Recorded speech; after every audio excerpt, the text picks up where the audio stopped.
বন্ধুরা, আজকে সকাল থেকে আমাদের মনটা ভীষণই খারাপ হয়ে রয়েছে। তো কারণটা তোমাদেরকে বলছি। গত জানুয়ারি 7 তারিখে আমার বোনের জমজ ছেলে হয়েছে। তো তাদের বয়স প্রায় 7 মাস হয়ে গেল। বোন মা হওয়ার পর এই কয়েক মাস কিন্তু এখানেই ছিল মায়ের কাছে, মায়ের যত্নে। তো আজকে ওকে বাড়ি ফিরতে হবে তার ছেলেদের নিয়ে। তো সেই জন্য এত ব্যস্ততা আমাদের সবার, কিন্তু মনটা খারাপ হয়ে রয়েছে। তবুও রান্নাবান্নাগুলো তো করতেই হবে। ওকে ওখান থেকে নিতে আসবে, তাছাড়া আমরাও তো খাবো। পেট তো আর কোনো কথা মানবে না, মন খারাপ এসব কিছুই মানবে না। তো রান্নাবান্না দেখো আজকে কি হয়েছে। আজ কিন্তু রান্নাগুলো আমার পিসিমণি করেছে। এখানে হয়েছে মাছ, কাতলা মাছ আর টমেটোর চাটনি। এখানে হয়েছে ডাঁটা আর বিভিন্ন রকম সবজি দিয়ে একটা চচ্চড়ি।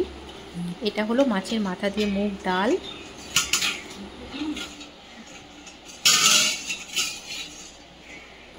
আর এখানে রয়েছে পটল ভাজা আর বেগুন ভাজা।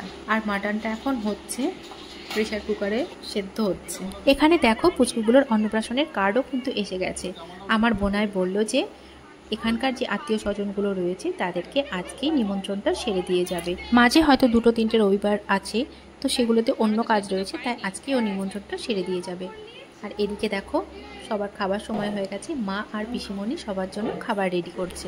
আজকে সমস্ত রান্না বান্নাটাই কিন্তু আমার ছোট পিসিমণি করেছে।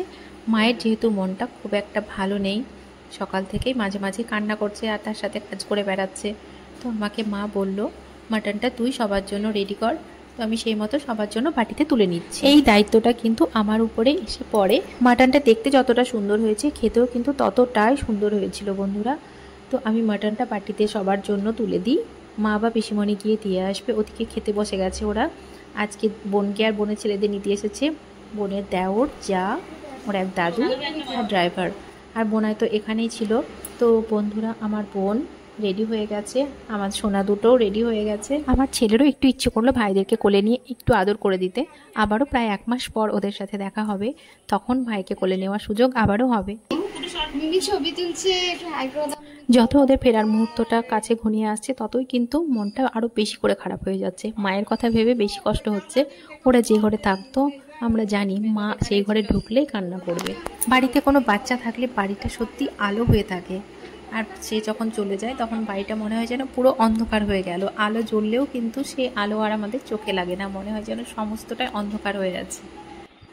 বোনের সমস্ত জিনিসপত্র, তার ছেলের জামা কাপড়, ব্যাগ, এই নিয়ে কিন্তু অনেকগুলোই লাগেজ হয়ে গেছে। তো সেগুলোই এখন গাড়িতে একে একে তোলা হচ্ছে।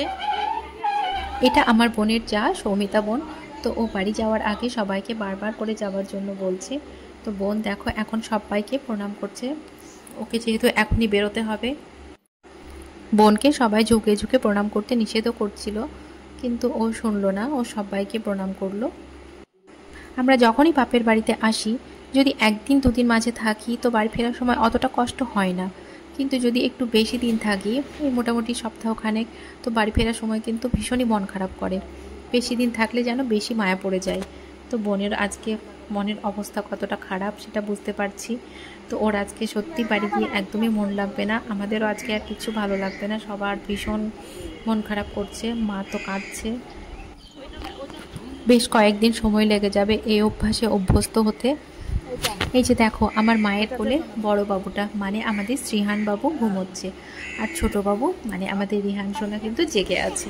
গাড়িতে উঠেও ও কিন্তু কাকিমার কোলে ঘুমিয়েই রইল। আজ পুচকু সোনারা বাড়ি গিয়ে এরপর আবার আসবে মামা ভাত খেতে। ওদের অন্নপ্রাশন যেহেতু আর খুব বেশি দেরি নেই, তো এরপর মামা ভাত খেতে একেবারে আসবে। তো বন্ধুরা, এই ভিডিওটা অনেক দিন হয়ে গেল প্রায়, আমার এডিট করতে ইচ্ছে করে না, মনটা ভীষণই খারাপ লাগে।